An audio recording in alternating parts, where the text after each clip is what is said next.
Hello everyone, my name is Ina Monroe and I'm a graduate student at the Department of Slavic, East European and Eurasian Languages and Cultures.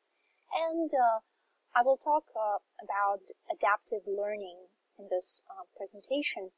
And this presentation, or like a tutorial, was prepared as a part of EPIC STE seminars, and this particular seminar was on language education and took place at UCLA in the winter quarter. So, adaptive learning. A little bit of background information. What is going on in the field in general of education?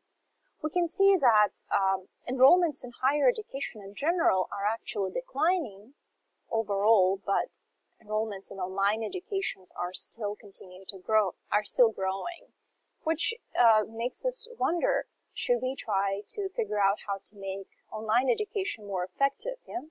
So that's 2015 data. Effectiveness of online education. Then if we look at online education, we start to wonder, is it even as effective as a regular face-to-face education? Should we really consider it? And the authoritative research by Means et al. Done in 2014 shows that overall online education is as effective and sometimes even better as face-to-face education. So generally we can say yes, it's possible to have effective online education. And overall also some tendencies that can be seen in the education today. It's not a secret that in the US the cost of education is really high, and student debt is tremendous, about $1 trillion. Also, universities receive less state funding. That puts enormous pressure, and one of the pushes is probably towards online education. And also we have high diversity of students. For example, 75% of all college students are non-traditional, which makes us wonder, how do we meet the demands and needs of all those students who are not, who are diverse.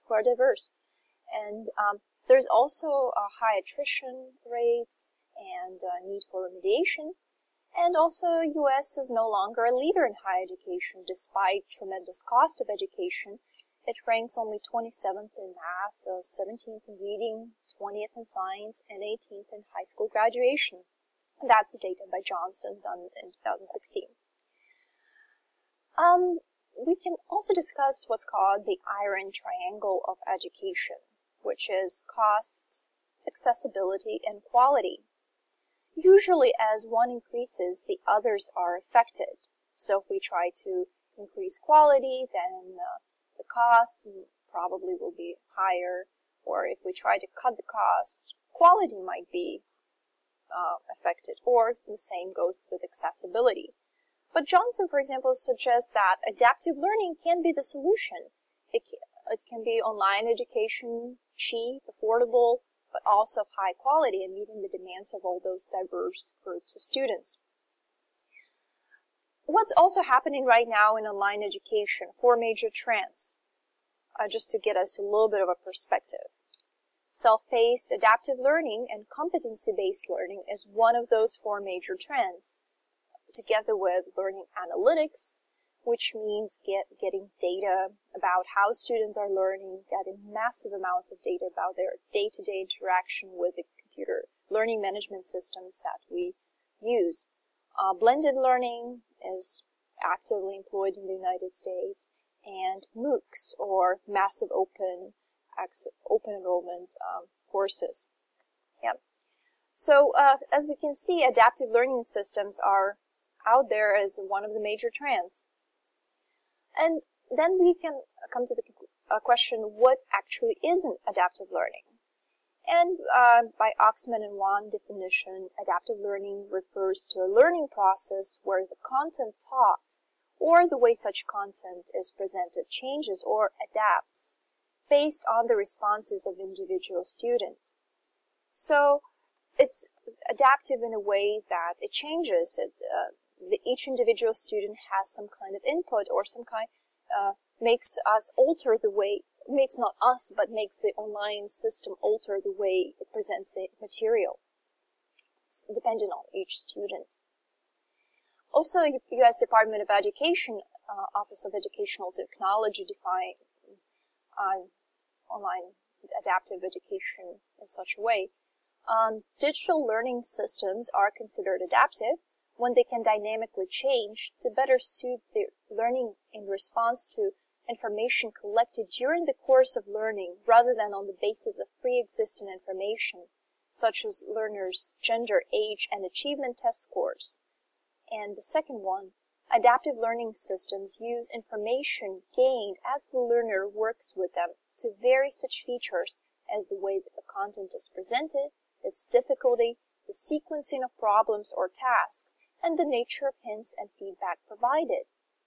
So this seems a very flexible system, almost as flexible as the instructor who actually teaching face-to-face and notices that a group of students lag behind and gives them some kind of remedial work or a remedial explanation. Just as an instructor changes the way he or she or them present the material in class, the same way an online system can modify the way it presents the material, which is good for its quality. Adaptive learning systems actually can be really good for self-paced online portion of a flipped classroom. Many language courses are now changed into that model, and online portions of the have portions of the homework or exercises, and those can be changed to as bits as small as modules, or even an entire online homework portion can be done in an adaptive way. And that's what I suggest, is that it's probably best not to put all of the curriculum into an adaptive learning system, just to put parts of it or the online portion, and some, not the entire portion, but only parts that are most suitable. And we'll discuss which ones are best suited for that. So the question, we already noticed that one of the things that came about is that students are very diverse. For example, in a Russian class, I can encounter one student who just finished middle school in Russian, in a Russian-speaking country, then immigrated into the U.S., but their Russian is they still have some knowledge, definitely have good knowledge of spoken Russian, but then they also know how to use tenses in Russian, know how to have some degree of literacy. In the same class, in the same heritage class, I might encounter a U.S.-born student who spoke Russian at home, but not very frequently. He knows some Russian, but maybe not as, he's probably not as proficient as the person who finished middle school, but not necessarily. And then I have a student who came to the U.S. when she was 3, but she had a private tutor in Russian with whom she met like 3 times a week. And she gained quite a high level of proficiency, but still maybe there are some gaps. And all 3 of them are in the same class, but have very different levels. And if I assign the same set of online homework for all of them, one of them might get bored, while the other ones are it's too difficult for them, and the sheer volume is too much. Yeah. Another situation could be not necessarily in a heritage class, but I would have a student who has no prior knowledge of cases as such.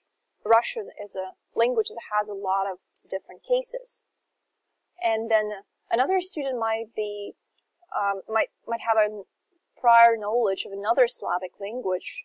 Yeah, like he might be Czech or Polish or know another language.